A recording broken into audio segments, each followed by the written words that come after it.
మీకెప్పుడైనా ఓ గుర్తు తెలియని నంబర్ నుంచి భయపెడుతూ కాల్ ఏదైనా వచ్చిందా? మీరు మీ కరెంట్ బిల్ కట్టలేదు, వెంటనే కట్టకపోతే పవర్ కట్ చేసేస్తామని బెదిరించారా? మీకు లాటరీ తగిలింది, ఈ లింక్ క్లిక్ చేసి వెంటనే ఆ మనీ కలెక్ట్ చేసుకోండి అని ఏదైనా మెసేజ్ వచ్చిందా? ఇవన్నీ మోసాలే. ఇలాంటివి చూసినప్పుడు ఎవరికైనా కొంచెం ఆందోళన, కాస్త భయం కలగడం సహజం. ఈ కాలంలో ఇలాంటి టెక్ మోసాలు, సైబర్ నేరాలు పెరిగిపోతున్నాయి. ఫోన్లో వచ్చే ప్రతి కాల్ని, వెబ్లో కనిపించే ప్రతి లింక్ని డౌట్ చేయాల్సిన పరిస్థితి. అందులోనూ ఏఐ వచ్చాక ఇలాంటి సమస్యలు ఇంకా పెరిగాయి. గొంతుల్ని పోలిన గొంతులతో కూడా మోసాలు చేస్తున్నారు. మరి ఇలాంటి టెక్నో ప్రమాదాల నుంచి మనని రక్షించగలిగేది ఎవరో? మరెవరో కాదు, మళ్ళీ టెక్నాలజీయే. టెక్నాలజీతోనే టెక్ మోసగాళ్ళకి చెక్ చెప్పాలి. అలా చెప్పేందుకే ఇప్పుడు ఏఐ ఫ్రాడ్ ఫైటర్స్ వస్తున్నాయి. ఏఐతో మోసాలు చేసే ఫ్రాడ్స్ని ఇవి ఏఐతోనే ఎదుర్కొంటాయి. ఇంతకీ ఇవేంటి, ఏం చేస్తాయి, మనని ఎలా రక్షిస్తాయి? అదే తెలుసుకోండి మరి.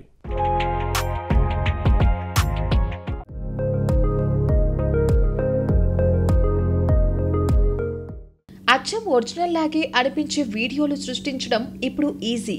దీన్నే డీప్ ఫేక్ వీడియో టెక్నాలజీ అంటాం. అలాగే మనుషుల ఒరిజినల్ గొంతుల్ని కాపీ చేసి దొంగ వాయిస్, దొంగ డైలాగ్స్ క్రియేట్ చేయవచ్చు.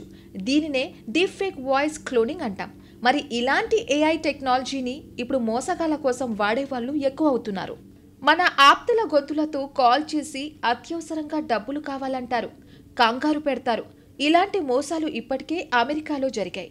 వీటి వల్ల సామాన్యులు ఏఐ టెక్నాలజీ అంటేనే భయపడుతున్నారు. అయితే ఆ భయమే అక్కర్లేదు. కాయిన్కి రెండో వైపు ఉన్నట్టే ఈ సమస్యకి కూడా అందులోనే పరిష్కారం ఉంది. ఏ ఏఐ టెక్నాలజీని చూసి మనం భయపడుతున్నామో అదే ఏఐ టెక్నాలజీ ఇప్పుడు మనకి రక్షణ కవచంగా మారబోతుంది. సైబర్ నేరగాళ్ల ఆట కట్టించడానికి కొన్ని సైలెంట్ హీరోలు రంగంలోకి దిగారు. ఆ హీరోలే అవే ఏఐ ఫ్రాడ్ ఫైటర్స్. ఇంతకీ ఎవరి ఏఐ ఫ్రాడ్ ఫైటర్స్? వీళ్ళేమి మనుషుల్లాంటి రోబోలు కాదు. ఇవి జస్ట్ సాఫ్ట్వేర్ ప్రోగ్రాంలు. ఇకపై ఇవి మన ఫోన్లో, బ్యాంక్ సర్వర్లలో, కంప్యూటర్లలో ఇన్స్టాల్ అయి ఉంటాయి. నిశ్శబ్దంగా పనిచేస్తాయి. ఇవి ఏఐతో పనిచేసే తెలివైన సాఫ్ట్వేర్ ప్రోగ్రాంలు. ఇవి మోసాలను పసిగట్టడంలో మనిషి కన్నా స్పీడ్గా, ఖచ్చితంగా పనిచేస్తాయి. మనకు డిజిటల్ కాపలాదారులా ఉంటూ నిత్యం రక్షిస్తాయి. ఇప్పుడు బ్యాంకులు, టెలికాం కంపెనీలు, సోషల్ మీడియా ప్లాట్ఫామ్స్ ఇవన్నీ ఈ ఏఐ ఫ్రాడ్ ఫైటర్స్ టెక్నాలజీపై భారీగా పెట్టుబడులు పెడుతున్నాయి. అంటే త్వరలో ఇవి మన డివైస్లోకి రావడం ఖాయం. మనల్ని ఏఐ ప్రమాదాల నుంచి రక్షించడం ఖాయం. ఇంతకీ ఏఐ ఫ్రాడ్ ఫైటర్స్ మోసాలని ప్రాక్టికల్గా ఎలా పసిగడతాయి? అదే తెలుసుకుందాం. ఫర్ ఎగ్జాంపుల్, ఇవి గొంతును గుర్తుపడతాయి. మనిషి గుర్తుపట్టలేని మోసపు ధోరణి ఏదైనా ఆ గొంతులో ఉంటే ఈజీగా కనిపెడతాయి. ఎలా అంటారా? ఎవరైనా మోసగాళ్లు దొంగబుద్ధితో మనకి ఫోన్ చేసినప్పుడు వాళ్ళ మాటల్లో ఒక రకమైన హడావిడి, తొందర పెట్టడం, బెదిరింపు ధోరణి లాంటివి ఉంటాయి. ఈ పని వెంటనే చేయండి, లేకపోతే నష్టపోతారు, ఇలా వాళ్ళు తొందర పెడుతుంటారు. మనల్ని కంగారు పెట్టేలా కొన్ని పదాల్ని వాడతారు. ఏఐ సిస్టమ్స్ ఈ మాటల సరళిని, గొంతులోని స్వరాన్ని బాగా విశ్లేషిస్తాయి. ఆ కాల్ మోసపూరితమైందో కాదో వెంటనే పసిగట్టేస్తాయి. కొన్ని పవర్ఫుల్ ఏఐ టూల్స్ అయితే డీప్ ఫేక్ వాయిసుల్లో ఉండే చిన్న చిన్న లోపాన్ని కూడా గుర్తించి అది అసలు గొంతు కాదు, దొంగ గొంతు అంటూ ముందే మనల్ని హెచ్చరిస్తాయి. ఏఐ సిస్టమ్స్ ఈ మాటల సరళిని, గొంతులోని స్వరాన్ని బాగా విశ్లేషిస్తాయి. ఇలాగే డీప్ ఫేక్ వీడియోల విషయంలో కూడా ఏఐ సృష్టించిన డీప్ ఫేక్ వీడియోలు కొన్ని చూసినప్పుడు అవి ఒరిజినలే అని భ్రమపడతాం. జస్ట్ కంటితో చూసి ఒక్క వీడియో డీప్ ఫేకో కాదో చెప్పడం మనిషిగా చాలా కష్టం. కానీ ఏఐకి సులువు. ఉదాహరణకి డీప్ ఫేక్ వీడియోల్లో వ్యక్తుల కనురెప్పలు సహజంగా కదలవు. తల కదలికల్లో కూడా కొంచెం తేడా ఉంటుంది. అలాగే లైటింగ్ పరంగా కూడా కొన్ని తేడాలు వస్తాయి.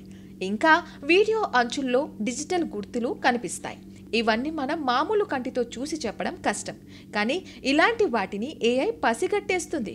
సోషల్ మీడియాలో, వీడియో టూల్స్లో ఎవరైనా డీప్ ఫేక్స్తో మనల్ని మోసం చేయాలని ప్రయత్నించారనుకోండి, ఈ ఏఐ ఫ్రాడ్ ఫైటర్ టూల్స్ అక్కడికక్కడే కనిపెట్టి వాళ్ళ ఆట కట్టించేస్తాయి. ఇవి మాత్రమే కాదు, ఈ పవర్ఫుల్ ఏఐ టూల్స్ మన బ్యాంకు లావాదేవీల మీద కూడా నిఘా వేసి ఉంచుతాయి. మన బ్యాంకు ఖాతాల్లో జరిగే ప్రతి లావాదేవీని ఇవి నిరంతరంగా గమనిస్తూ ఉంటాయి. ఉదాహరణకి, మీరు రెగ్యులర్గా చేసే ట్రాన్సాక్షన్స్లా కాకుండా ఎప్పుడో ఓ అర్ధరాత్రి సమయంలో ఒక ట్రాన్సాక్షన్ జరిగిందనుకోండి, ఒక విదేశీ వెబ్సైట్లో మీ క్రెడిట్ కార్డ్తో ఎవరో ఏదో పర్చేస్ చేశారనుకోండి, ఈ ఏఐ ఫ్రాడ్ ఫైటర్ వెంటనే అలర్ట్ అవుతుంది. ఆ ట్రాన్సాక్షన్ని పాజ్ చేసి మీకు అలర్ట్ పంపుతుంది. మనం మోసాన్ని గుర్తిస్తే ఆ లావాదేవీని అక్కడితో ఆపేయొచ్చు. అంటే ఎవరైనా మన క్రెడిట్ కార్డ్ డీటెయిల్స్ దొంగిలించినా కూడా మనం మోసానికి గురి కాకుండా ఉండొచ్చన్నమాట. ఇన్ని ఉపయోగాలు ఉండడం వల్ల ఇప్పుడు బ్యాంకులు, టెలికాం కంపెనీలు, సోషల్ మీడియా ప్లాట్ఫామ్స్ ఇవన్నీ ఈ ఏఐ ఫ్రాడ్ ఫైటర్ టెక్నాలజీ మీద పెట్టుబడులు పెడుతున్నాయి. వీటిలో కొన్ని టూల్స్ ఇప్పటికే పనిచేస్తున్నాయి, మరెన్నో టూల్స్ ఫ్యూచర్లో రాబోతున్నాయి. మొత్తం మీద ఏఐ కారణంగా ప్రపంచంలో మోసాలు పెరుగుతుంటే, మరోపక్క ఈ ఏఐ ఫ్రాడ్ ఫైటర్స్ వల్ల సైబర్ ప్రపంచం మునుపటి కంటే సురక్షితంగా మారుతుందని ఎక్స్పర్ట్స్ అంటున్నారు. అయితే ఒక్కటి మాత్రం బాగా గుర్తుంచుకోవాలి, మోసగాళ్లు కూడా మోసాల్లో ఎప్పటికప్పుడు కొత్త పద్ధతులు కనిపెడుతూనే ఉంటారు. టెక్నాలజీ అనేది ఒకరిని మించి ఒకరు ఎత్తులు వేసే ఒక నిరంతర యుద్ధం లాంటిది. రేపు ఏఐ ఫ్రాడ్ ఫైటర్స్ మనకి ఎంత రక్షణ కల్పించినా మన జాగ్రత్తలో మనం ఉండడం ఎప్పుడూ ముఖ్యమే. గుర్తు తెలియని వ్యక్తులతో ఆర్థిక వివరాలు పంచుకోవడం, ఆశ పుట్టించే ఆఫర్లతో వచ్చే లింకులు క్లిక్ చేయడం, ఇలాంటివన్నీ మానుకోవాలి. మనకు వచ్చే కాల్స్, మెసేజ్ల పట్ల ఎప్పుడూ అలర్ట్గా ఉండాలి. అయితే టెక్నాలజీ పెరుగుతుందని భయపడడంలో అర్థం లేదు, ఎందుకంటే అది ఆగేది కాదు. అందుకే అదే టెక్నాలజీని మనకి రక్షకుడిగా ఎలా వాడుకోవాలో తెలుసుకోవడం ఎప్పుడూ మంచిది. ఏఐ ఫ్రాడ్ ఫైటర్స్ రూపంలో ఇప్పుడు మనకి లభించబోతున్నది అలాంటి రక్షణే. ఏఐ ఫ్రాడ్ ఫైటర్స్ పూర్తిగా రూపుదిద్దుకుంటే డిజిటల్ ప్రపంచంలో మోసగాళ్ల ఆటలు తగ్గుముఖం పట్టడం ఖాయం.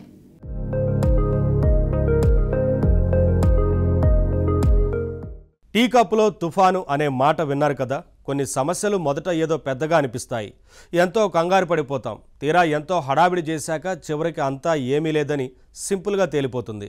ఇదిగో ఇప్పుడు ఆన్లైన్లో అలాంటిదే ఓ ఇష్యూ తెర మీదకి వచ్చింది. ఇది కూడా టీ కప్పులో తుఫాన్ లాంటిదే. ఇంతకీ సంగతి ఏంటి? టీ అనే పేరు పెట్టుకున్న 2 యాప్ల మధ్య ఓ పెద్ద యుద్ధమే జరిగింది.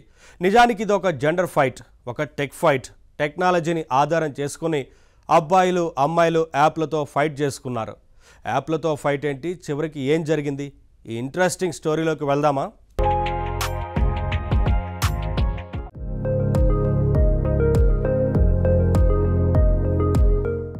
యాప్స్లో మగ ఆడ ఉంటాయా? ఉంటాయి. ముఖ్యంగా రొమాంటిక్ యాప్స్లో ఖచ్చితంగా ఉంటాయి. ఆసక్తికరమైన 2 యాప్స్ మగ ఆడ అంటూ లింగ విభేదం చూపించాయి.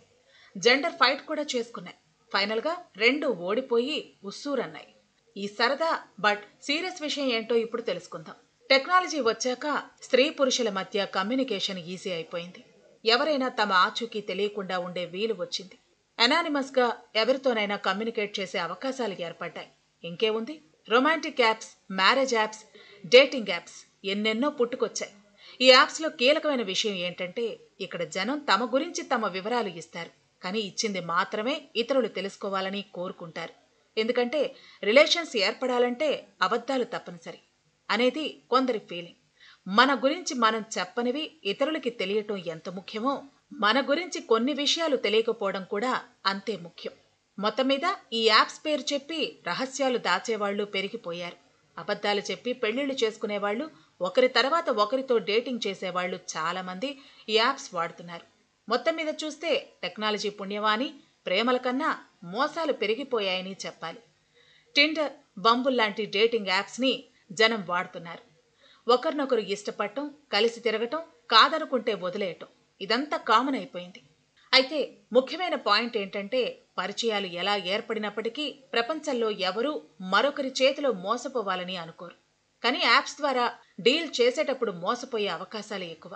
అపరిచితుల్ని పరిచయం చేసే ఈ ప్లాట్ఫామ్స్లో ఎవరు ఎలాంటి వాళ్ళో తెలుసుకోవటం చాలా కష్టం. అందుకే ఇప్పుడు డేటింగ్ యాప్స్లో ఓ కొత్త ట్రెండ్ మొదలైంది. అదే జెన్యూనిటీ చెకింగ్. ఇష్టపడ్డ వ్యక్తి నిజంగా మంచివాడేనా అని అందరికీ డౌట్ ఉంటుంది. అందుకే పరిచయం పెంచుకునే ముందు అవతలి వ్యక్తి సరైనవాడా కాదా తెలుసుకోవాలని అనుకుంటున్నారు అమ్మాయిలు. అలాంటి వాళ్ళ కోసమే మగవాళ్లు గుట్టు రట్టు చేసే ఓ యాప్ వచ్చింది. అదే టీ యాప్. ఈ యాప్ ఏం చేస్తుంది? సింపుల్గా చెప్పాలంటే ఇది ఒక గుట్టు రట్టు యాప్. ఈ టీ యాప్ కేవలం ఆడవాళ్ల కోసమే. దీన్ని ఆడవాళ్లు మాత్రమే వాడాలి. ఎవరైనా మగవాడు ఆన్లైన్లో కలిసి నిన్ను ప్రేమించా, డేటింగ్ చేస్తా, పెళ్లి చేసుకుంటా అన్నాడనుకోండి, ఓకే అనే ముందు అతను కరెక్ట్ పర్సనేనా, అని అమ్మాయిలు ఇక్కడ చెక్ చేస్తారు. చెప్పాలంటే ఇది మగవాళ్ల రివ్యూ ప్లేస్ లాంటిది. అబ్బాయి తనకి ప్రపోజ్ చేస్తే ఆ అబ్బాయి ఫోటోని ఆ అమ్మాయి ఈ యాప్లో పెడుతుంది. ఇతను ఎలాంటివాడో మీకు తెలుసా అని తోటి వాళ్ళని అడుగుతుంది. అతన్ని ఇంతకుముందు కలిసిన అమ్మాయిలు, అతని గురించి తెలిసిన అమ్మాయిలు ఆ కమ్యూనిటీలో ఉంటే ఫోటో చూడగానే పట్టేస్తారు. అతని డీటెయిల్స్ అన్నీ ఆ అమ్మాయికి చెప్పేస్తారు. ఫర్ ఎగ్జాంపుల్, వీడు అబద్ధాలు చెప్తాడు అనో, వీడికి ఆల్రెడీ పెళ్ళైపోయిందనో, వీడు డేంజర్ అనో ఏ అమ్మాయి అయినా అతని గురించి తన అభిప్రాయం చెప్పిందనుకోండి, ఇంక వాడి పని అవుట్. ఇక అతన్ని ఆ అమ్మాయి యాక్సెప్ట్ చేయదు. ఆమె మాత్రమే కాదు, ఇక ఎవరూ అతన్ని కాంటాక్ట్ చేయరు. అదే విషయం. ఒక విధంగా మోసగించే మగాళ్ళ నుంచి అమ్మాయిల్ని ప్రొటెక్ట్ చేసే యాప్ ఇది. అయితే ఆడవాళ్లలో మోసగత్తెలు లేరా? వాళ్ళు మమ్మల్ని మోసం చేయటం లేదా అంటున్నారు అబ్బాయిలు. అమ్మాయిలకి మేమేం తక్కువ తిన్నామంటూ తమ కోసం కూడా అలాంటి యాప్ ఒకటి కావాలనుకున్నారు. అలా వచ్చిందే tea on her app. Tea app ఎలాగైతే ఆడవాళ్ళకి మాత్రమే ప్రత్యేకమో, ఈ టీ ఆన్ హెయిర్ యాప్ మగవాళ్ల కోసం మాత్రమే ప్రత్యేకం. టీ యాప్లో ఆడవాళ్లు మగవాళ్ల గురించి ఎలా ఎంక్వైర్ చేస్తారో, ఈ టీ ఆన్ హెయిర్లో అమ్మాయిల గురించి అబ్బాయిలు ఎంక్వైర్ చేస్తారన్నమాట. టిట్ ఫర్ టాట్ అన్నట్టు టీ ఫర్ టీ. సరే, వీళ్ల జెన్యూనిటీ గురించి వాళ్ళు, వాళ్ళ జెన్యూనిటీ గురించి వీళ్ళు ఎంక్వైర్ చేసుకోవటం బాగానే ఉంది. కానీ ఈ యాప్లకి టీ అని పేరు ఎందుకు పెడుతున్నారు? ఇక్కడ టీ అంటే మనం తాగే టీ అని అర్థం చేసుకోకూడదు. టీ అనేది ఇంగ్లీష్లో ఒక స్లాంగ్ పదం. దీనికి అర్థం గాసిప్ లేదా రహస్యమని. ఆఫ్రికన్ కల్చర్ నుంచి వచ్చింది ఈ పదం. ఫర్ ఎగ్జాంపుల్, ఎవరైనా ఖాళీగా ఉన్నప్పుడు ఎవరి గురించైనా గాసిప్స్, ఉబుసుపోక కబుర్లు చెప్పుకోవాలంటే స్పిల్ ద టీ అని అంటూ ఉంటారు. అంటే ఏవైనా విశేషాలు చెప్పు, గాసిప్స్ చెప్పు అని అర్థం. టీ ఆన్ హెయిర్ అనే 2 యాప్స్ కూడా పరస్పరం గాసిప్స్ ని పంచుకునే వేదికలే కాబట్టి వాటికి ఇలా టీ అనే పేరుతో నామకరణం చేశారట. అయితే ఫైనల్ ట్విస్ట్ ఏంటంటే, ఎంక్వైర్ చేసి ఇతరుల కూపీలు లాగుదామని వీళ్లంతా చూస్తే చివరికి వాళ్ల రహస్యాలే బయటపడిపోయే పరిస్థితి వచ్చింది. ఆడవాళ్ల సెక్యూరిటీ కోసం పుట్టిన ఈ టీ యాప్ ఆ మధ్య హ్యాకింగ్కి గురైంది. దాంతో ఈ యాప్ వాడుతున్న లేడీస్ అందరి వ్యక్తిగత వివరాలన్నీ బయటపడిపోయాయట. వాళ్లు తీసుకున్న సెల్ఫీలు, డ్రైవింగ్ లైసెన్సులు, ప్రైవేట్ మెసేజ్లు అన్నీ లీక్ అయిపోయాయి. ఆడవాళ్ల రక్షణ కోసం ప్రారంభించిన ఈ యాప్లో వాళ్ల సొంత డేటాకే రక్షణ లేకుండా పోయింది. పోనీ దీనికి ప్రతీకారంగా వచ్చిన మగవాళ్ల యాప్ టీ ఆన్ హెయిర్ సేఫ్గా ఉందా అంటే దాని పరిస్థితి కూడా అంతే అని తేలింది. తాజాగా ఈ యాప్ కూడా హ్యాక్ అయింది. ఈ యాప్లో ఉన్న పురుషుల డేటా కూడా లీక్ అయిపోయింది. పిల్లి పోరాటం కోతి తీర్చినట్టు అబ్బాయిలు అమ్మాయిలు పరస్పరం ఒకరి మీద ఒకరు నిఘా పెట్టి ఎంక్వైరీలు చేయబోతే చివరికి వాళ్ల పర్సనల్ డేటాకే ముప్పు వచ్చిందన్నమాట. నవ్వొచ్చినా నిజానికి ఇది ఒక సీరియస్ ఇష్యూ. వ్యక్తుల తాలూకు వెరీ పర్సనల్ డేటాతో డీల్ చేసే ఇలాంటి యాప్స్ని ఎలా తయారు చేయాలి? హ్యాకర్లకి పట్టు చిక్కకుండా ఎంతో పటిష్టంగా చేయాలి. కానీ ఈ టీ యాప్స్ 2 కూడా ఎంతమాత్రం స్ట్రాంగ్గా లేవు. అందుకే ఈ యాప్స్ డెవలప్ చేసిన కంపెనీల మీద చాలా విమర్శలు వస్తున్నాయి. కొంతమంది అయితే ఆ కంపెనీలనే అనుమానిస్తున్నారు. ఏమో, వీళ్ల డేటా వాళ్ల డేటా మొత్తం తెలుసుకునేందుకు కావాలనే ఆ యాప్స్ని అలా బలహీనంగా చేశారేమో అనే కామెంట్స్ వినిపిస్తున్నాయి. మొత్తానికి అదండి, టీ కప్పులో రొమాంటిక్ తుఫాన్ సృష్టించిన యాప్స్ కదా. సిల్లీ బట్ సీరియస్ స్టోరీ కదూ.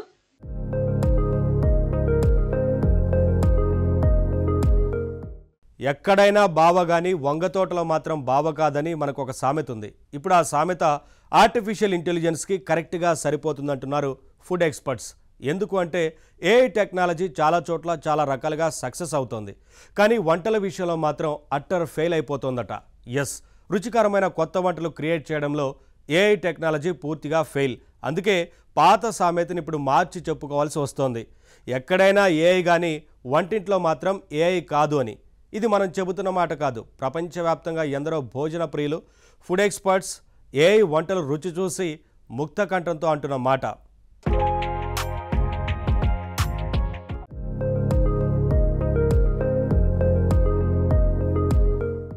Chat GPT, Gemini, Perplexity, Claude, Grok ఇలా ఏఐ టూల్స్ చాలానే ఉన్నాయి. ఇప్పుడు దేని క్రియేటివిటీ దానికి ఉంటుంది. ఏఐ టూల్ ఏదైనా కవిత రాయమంటే క్షణాలు రాసేస్తుంది, కథ చెప్పమంటే గబగబా సీన్స్ అల్లేస్తుంది, క్లిష్టమైన కోడింగ్ సమస్య ఇచ్చినా ప్రోగ్రామర్ కంటే ఫాస్ట్గా సాల్వ్ చేసేస్తుంది. ఇవన్నీ ఓకే, కానీ కిచెన్ విషయానికి వచ్చేసరికి మాత్రం ఏఐ గారి క్రియేటివిటీ ఎంత మాత్రం సరిపోవడం లేదు. అదే మ్యాజిక్.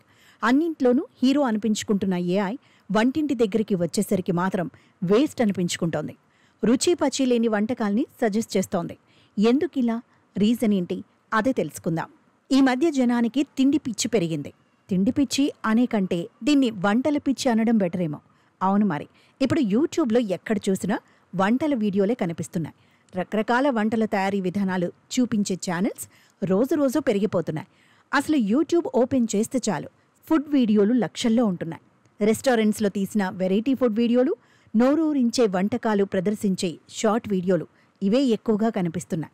చివరికి ఈ ఫుడ్ పిచ్చి ఎంతగా పెరిగిందంటే ఏదో సినిమాలోంచి ఫుడ్కి సంబంధించిన ఏదో సీన్ తీసుకోవడం, సంబంధం ఉన్నా లేకపోయినా ఆ సీన్ కింద ఫుడ్ వీడియో మిక్స్ చేయడం ఏదో ట్రెండ్గా మారిపోయింది. మరి ఇలాంటి క్రేజీ ఫుడ్ సీజన్లో తిండి పిచ్చి పట్టిన ఈ జనాన్ని కొత్తగా ఆకట్టుకోవాలంటే ఎలా? కొత్త కొత్త వంటకాల్ని తయారు చేయాల్సిందే. అఫ్కోర్స్ పాత వంటకాలకి ఉండే ఆదరణ ఎప్పుడూ ఉంటుంది. అయితే కొత్త వంటకాలు బాగుంటే ఆ వీడియోలు ఈజీగా వైరల్ అవుతాయి. అందుకే ఈ మధ్య కొందరు కొత్త వంటకాల వేటలో పడ్డారు. అందుకోసం ఏఐ మీద డిపెండ్ అవుతున్నారు. ఒకప్పుడు కొత్త వంటకాలు సృష్టించడం కష్టమేమో, కానీ ఇప్పుడు ఏఐ వచ్చేసిందిగా. దాని హెల్ప్ తీసుకుంటే చాలు మనం నిమిషానికో కొత్త వంటకం వండి పారేయచ్చు అని చాలామంది ఫీల్ అవుతున్నారు. అయితే వీళ్ళకి తెలియని రహస్యం ఏంటంటే ఏఐ అనేది ఎక్కడైనా గ్రేట్ కావచ్చు, కానీ వంటల క్రియేషన్లో మాత్రం ఫెయిల్యూర్. జనరేటివ్ ఏఐ టూల్స్ జనరల్గా ఎన్నో పనులు చేసి పెడతాయి, కానీ జనం మెచ్చే వంటల్ని మాత్రం చెయ్యలేవు. క్రియేటివ్గా ఉండే ఏఐ కిచెన్ దగ్గరకు వచ్చేసరికి మాత్రం దెబ్బతింటుంది. ఈ విషయం నమ్మడం కష్టమే, కానీ ఇదే నిజం. కొందరు అనొచ్చు, వంటల్లో ఏఐ ఫెయిల్యూర్ అని ఎలా చెబుతాం? ఇప్పటికీ AI based food creation apps వచ్చేశాయి. ఏఐతో వంటలు క్రియేట్ చేసే వెబ్సైట్స్ కూడా చాలానే ఉన్నాయి కదా అని. నిజమే, ఏఐతో కొత్త వంటలు క్రియేట్ చేయొచ్చు. చాట్ జీపీటీ లాంటి రెగ్యులర్ ఏఐ టూల్స్ మాత్రమే కాదు, వంటల కోసమే ప్రత్యేకంగా డిసిషన్ లాంటి టూల్స్ కూడా వచ్చాయి. వాటిని కూడా వాడుకోవచ్చు. కానీ ఏఐ ఫుడ్ ప్లాట్ఫామ్స్ ఎన్ని ఉన్నా అక్కడ అద్భుతాలేవి జరిగిపోవడం లేదు. అక్కడ నిత్యం కొత్త వంటలేవి పుట్టుకురావడం లేదు. ఏఐ అనేది ఏవో నోటికొచ్చిన వంటల్ని చెబుతోంది తప్ప వాటిలో మన నోటికి నచ్చే ఐటమ్స్ చాలా తక్కువ. మీరే ఆలోచించండి, ఏఐ వచ్చి చాలా కాలమే అవుతోంది కదా. కాబట్టి అది ఇప్పటికే ఎన్నో కొత్త వంటలు సృష్టించి ఉండాలి కదా. వాటిలో ఒక్కటైనా పాపులర్ అయిందా? ఇదిగో ఇది ఏఐ చేసిన కొత్త వంటకం, గొప్ప వంటకం అని జనం చెప్పుకునే ఒక్క వంటకం పేరు చెప్పండి. చెప్పడం కష్టమే. మొత్తం మీద ఏఐ టూల్స్ గొప్ప షెఫ్లు కావు అనే సంగతి తేలిపోతోంది. మరి వంటల విషయంలో ఏఐకి తెలివే లేదా అంటే ఉంది. కొత్త వంటలకి కొత్త పేర్లు మాత్రం బాగా పెడుతుంది ఏఐ. రుచి గురించి మాత్రం అడగద్దు. అలాగే ఆప్టిమల్గా వంట చేయడంలో కూడా ఏఐ వల్ల ఉపయోగం ఉంటుంది. అంటే మనకి ఇంట్లో అవైలబుల్గా ఉన్న ఇంగ్రీడియంట్స్తో ఏమేం చేసుకోవచ్చో ఏఐ సలహా ఇవ్వగలదు.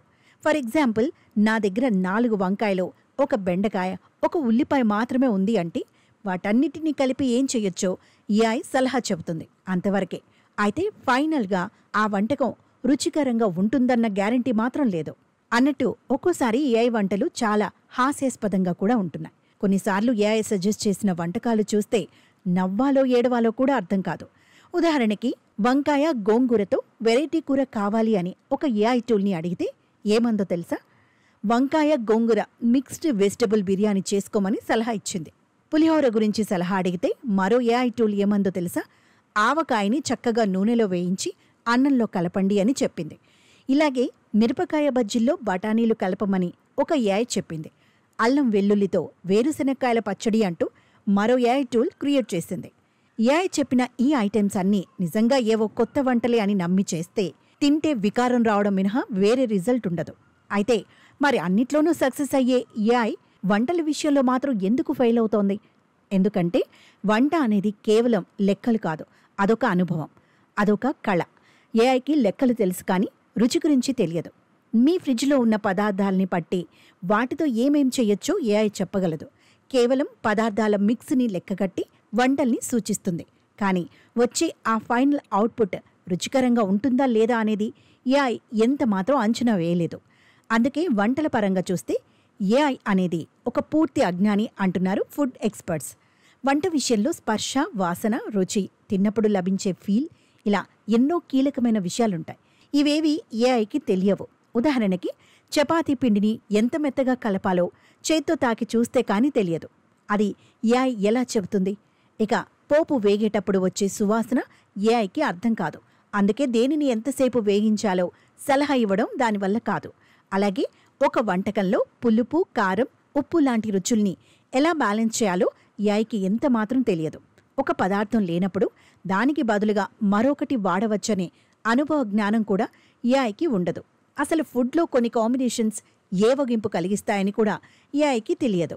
అయితే ఏఐ వంటల ఫెయిల్యూర్కి కొందరు ఇతర కారణాలు కూడా ఊహిస్తున్నారు. వంటల పరంగా క్వాలిటీ డేటాని ఏఐకి ఇవ్వకపోవడమే ఇందుకు కారణం అంటున్నారు. మనం ఏఐ మోడల్స్కి ఇచ్చే డేటాలో క్వాలిటీ లేకపోతే ఏఐ మనకి ఇచ్చే అవుట్పుట్ కూడా నాసిరకంగానే ఉంటుంది. ఏఐ ఫుడ్ టూల్స్ తయారు చేసేవాళ్లు ఇంటర్నెట్లో ఫ్రీగా దొరికే వంటల పుస్తకాలు డౌన్లోడ్ చేసి అందులో ఉండే రెసిపీలతో ఏఐని ట్రైన్ చేసేస్తున్నారు. ఇలా ఏది పడితే అది ఫీడ్ చేయటం వల్లే ఏఐ టూల్స్ చెత్త వంటల్ని ఇస్తున్నాయని వాళ్ళంటున్నారు. ఏదేమైనా ప్రస్తుతానికి ఏ విషయంలో అయినా ఏఐ మీద ఆధారపడవచ్చు, కానీ వంటల విషయంలో మాత్రం ఏఐని నమ్ముకుంటే కష్టమే. ఇది ఒప్పుకోవాలి. మరి రుచికరమైన వంటకాలు కోరేవాళ్లు ఏం చేయాలి? ఏఐని పక్కన పెట్టాలి. ప్రస్తుతానికి పాత వంటల పుస్తకాలే బెస్ట్ రిసోర్సెస్ అని అంటున్నారు. ఎందుకంటే అమ్మమ్మల కాలం నాటి వంటల పుస్తకాల్లో కొలతలు, చిట్కాలు పక్కాగా ఉంటాయి. అలాగే ఈ కాలంలో కొన్ని నమ్మకమైన ఫుడ్ సైట్స్, యూట్యూబ్ ఛానల్స్ వచ్చాయి. వీళ్ళు ఏదో ఏఐ మీద ఆధారపడరు. ఏఐ లెక్కల్లాగా ఏవేవో పిచ్చి కాంబినేషన్స్ వేయరు. శ్రద్ధ పెట్టి కొత్త వంటలు తయారు చేస్తారు.